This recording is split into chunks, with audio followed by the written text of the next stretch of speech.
maanni kun jedheen ennuun ilaalu waan baay'eedha. Waan baay'eedha wantaas ammoo godinyaa sitti simee abbaas alana alan ijoollee godinyaa kanatti illee kun ammas waan akkanaati engadda ustaasni dubbatanii turanii maalan godha obboleessa koo falanaadha. Wanni si godhu jiru alan abbaa barsiisinaa jedhe. Edallee dubbatee ture gurbaan sun jechinee dubbate mootoon isaa persentii dhugaa dhibbaan dhibbatti dhugaadha warri dhagaa. Akkamiin godha maal koonaa wayyaan jedheen jennaan waa tokko hin godhinii naan jedhe. Waa tokko hin godhini abbaatti naan jedhe. Silkii kana ennoon ilaalu suuraa jira. Silkii kana harkaa fuudheen cabse. Silkii kana cabsee arabaa illee silkii ittiin kennanii waa hadaladduun jedhe. Hayyee rakkoon qabu jedhee arabni dhufee galgala sana borontamuu sana sa'aatii 24tti. Okkee kalas kana booda galtee abbaatti illee himee waan akkanaati. Waan akkanaati. Ijoollee akkanaa wajjin jirti. Akka illee maallaqa siifanii dabarsallee jettee jechisiin dubbatte sammuu kayruu kan jedhamu kana jala jirti godinyaa isiiti. Isiitti illee inteetti ol naa baasi yoo jala kana jiraatte lakkoo tokkotu qabdu. Isiillee akkasitti itti himnee abbaan isiillee waan hundayyuu dhagahanii hayyee Kaalid sabari waa tokkoon dubbatin viidiyoo erginaan jedhan waan isiin haasofte. An achumaan viidiyoo godhadhe waan hundayyuu achumaan shiriyaasii harkaa fuudheen shiriyaasan harkaa fuudheen immoo waan hunda banadhee viidiyootti godhee waan sammuun kayruu kun lakkoo tokko tuqataatti alaabaa sokkoorra jirti ol naa galchi. Isiin guutumaan guutuutti beetti dubbii kana. Ati maddate sammuu kayruu dhiisi ati maddate sammuun booda ol galtu. Jennaan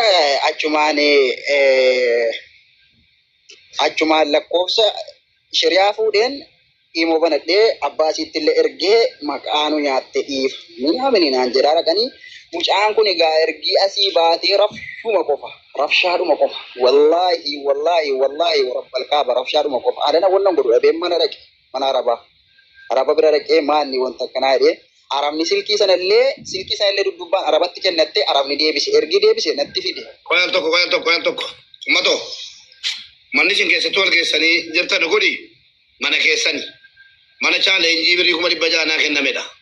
Yoo 100 guunne gaafa 15 zero ta'a foolooleen 25 godhi. Fooloo godhi mana kan hundi kenna. Emina lala. Hundi keessan namni koo lama 500 carraa kanatti fayyadamuudhaan fooloo godhaa mana kana. Aleeradaa hasa jedhu kana mana kana fooloo godhi. Argachuu koo namni jaallatu. Namni argachuu koo jaallatu. Namni argata kootti kan baddu rabbi argata keetta kan baddu. Hargadhu bo'atis fooloo godhi mana kana. Akkaawuntii 2-3 fooloo godhi numaayyuu qabdaati. Ayyee itti fufaa amma qoy fooloo gochifne kana. Namoonni 2,200 fooloon goone. Fooloo godha itti deebinaa anis boqonnaa fudhatu. Nama 400 fooloo naa godhe maasha Allah tabaarakallah rabbiin darajaa keessan ol fuudhu. Allahu akbar nama 400 fooloo godhe yalla jabaadha.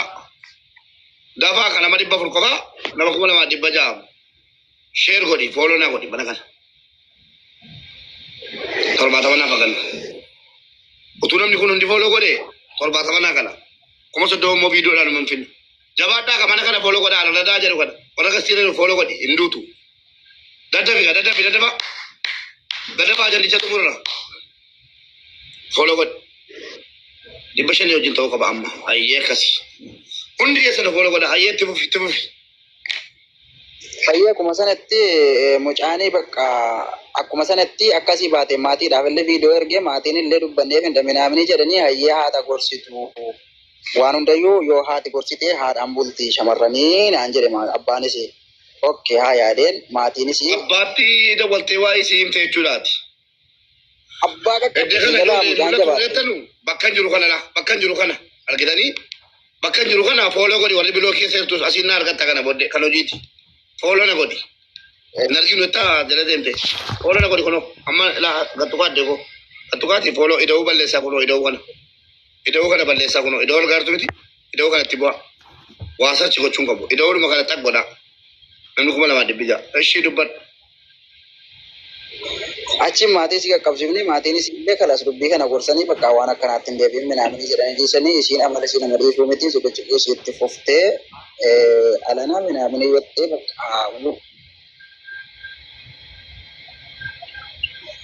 Neetworkii si qabee fakkaata. waan barbaaddeef mina Namni kana illee wajji beektaa ambootaa dalagaatii akkam ba'uun qabu warroonni naaf hin kennu ijaaza akka na qullee hin qabu.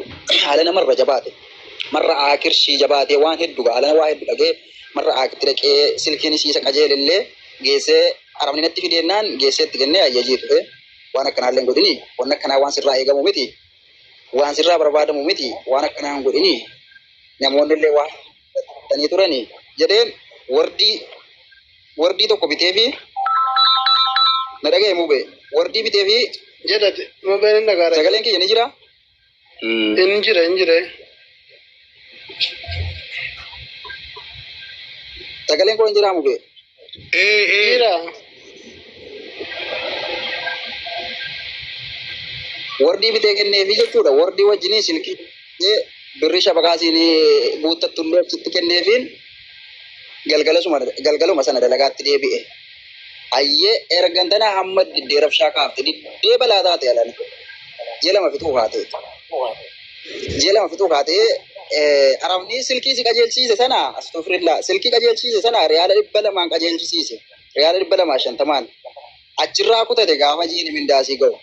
Achirraa kutannaan akkamuma birriin kan koonarraa kutamaa akkamuma minaaminii jetti. Arabni natti nu ayyee riyaala 250 silkii sin qajeelchiise isa kaan immoo ittiin kennaa naan jedhe yaa rakkoon qabu itti kenniin jedheen.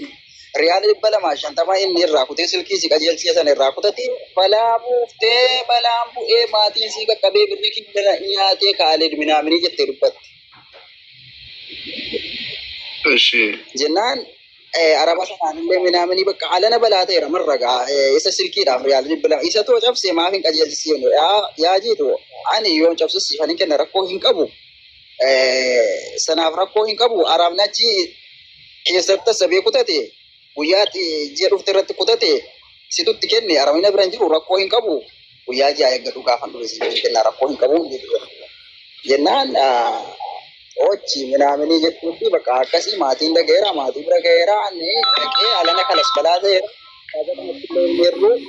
isiin egaa kanaan qabdee baduufi jedhe gaa mubaarakki mikinnaata natti barbaadamaara jedhe silaayyuu isiin baduu itti mikinnaata barbaadaatti jennaan achi maatii isiitti dawwalleerru balaa ta'eera ustaazatti illee himee kalas waan akkasiiti kottaati maatii isii irratti yoo isiin nikaasii irraa buusuu barbaadde nikaasii illee irraa buusuu yoo kanan jiraadhatte sirfooftee akka taraa namaatti jiraachuu dhedheen mushawara qabadhee asii dhaqe halkan sa'aatii 3tti. Boodaa dalagaatu mana ijaazaa dhaqe. Mana arabaa sana dhaqe. Mana arabaa sana hojjechuu danda'an yoo jette bakka hinuma hin bawwattee didde. Kurrifatte mana arabaa sanatti. Achumaan arabni dhiisi. Waraqaa hin qabu. Yoo asitti kaatee qabante nan rakkadha. Isinis nama waraqaa qabu miti. Ati nama waraqaa qabu miti. Yoo kaatanii mana kootti qabantanii garaamaa hidhaa waggaa hedduu natti murtaa'a. Dhiisi suutumaan sirreeffadhuu naan jedhe arabni. Abbaa isiitti dawwale. Abbaa isiitti dawwallaan abbaan isiillee isa ni gaanaa godhe maal naan jedhee dalagaa fayin ergadhee daladdu maal fuuchaa ijaazaa baafta maal fuuchaa jedhe ayyee rakkoo kana jira. Ustaadha warra ni gaafa jiru bira dhuftee waan godhinuuf godhan wannaan lakkii an dalagaa fayin ergadhee dheeraam. Isa ni gaanaa godhe. Lakkii hin bayineeti dhiisii galiiti naan jedhe. Dhiisii gali naan jedhe. Okkee rakkoon qabu dhiisee mana ustaadhaa. Ulfii manaallee natti kennite ulfii manaallee dhufee mana ustaazaa sana danda'ullee ustaazni sun illee hayyeessa biraa'ee waan hundayyuu nama isaan beekan irratti as makkaan kana keessa jiranii sana barbaannee sana irratti dalannee siif sirreessinaa bakka sabarii naan jedhanii hayya akkuma sanattiin dalagaa dhiisee dhufee isiin birri ishee la fudhattu ala jee geessu abbaan illee atuma akka jedhu hayyeessa barii minaaminii bakka nama dhufee isin walitti isin dubbatee rakkoo keessa waan jiru yoo isin inaaf hin ta'uu nan deema jette si caqacaquurra ambirriin fuudhee nan deebisa isinis waan achitti baafte siif deebiftu sabarii yaa obboleessa koo guyyaa 5 qofa naa sabarii naan jedhe okkee rakkoon qabu dheetan ani nama miidhamee jiru nama baasee jiru warri kee akkam nagayetti nama biraatu hojii ijaazaa baate jechuun nagaya dhuguma. Amma eega amma ergina biraa baatee nu sana ragaan barbaadan ragaa maka balleessii dubartiin haadha gooti dubartiin obboleettii gooti maka balleessiin ta'u mee ragaa maalii qabattee inni heerumte jechuu dandeesse ragaa kee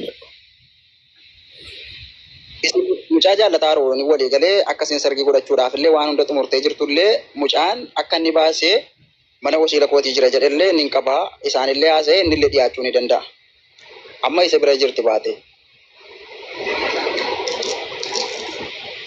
Isallee keessaan dubbisee akkamitti akkana gochuu dandeesse minaaminii warra kootii minaaminii jedhennaan lakkii ani erga ji'a shaniitii waan akkanaatiin an janaara. Waa tokko hin dhageenye waa tokko isin hin natti himne kanarratti waan hunda walii galleef hin dee'an sanyoo iftaanii sanyoo dhufu Dubaayeen jira tikkeettiin kutadhee Suudii dhufe sargii gochuudhaaf ani amma isiin abbeera kiyya bira jirti jette. Abbeera jechuun akka aadaa Arsiitti wasiila.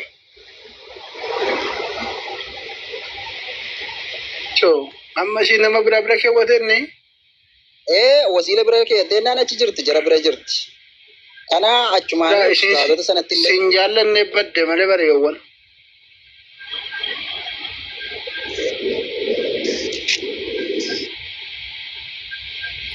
Kaalid jedhi sagaleen kenna qaama. Akkasuma baarginaa saara waan inni nagaafatu irratti hin deebisaa fi kalasar waan inni barbaachisaa ta'e tokko himeera wanni isin barbaadan immoo ragaa guutuudhaan ustaasa sanallee dhiyeessuus nan danda'a akkasiin itti baate illee dhiyeessuus nan danda'a. Bakka isin jirtu beektuus.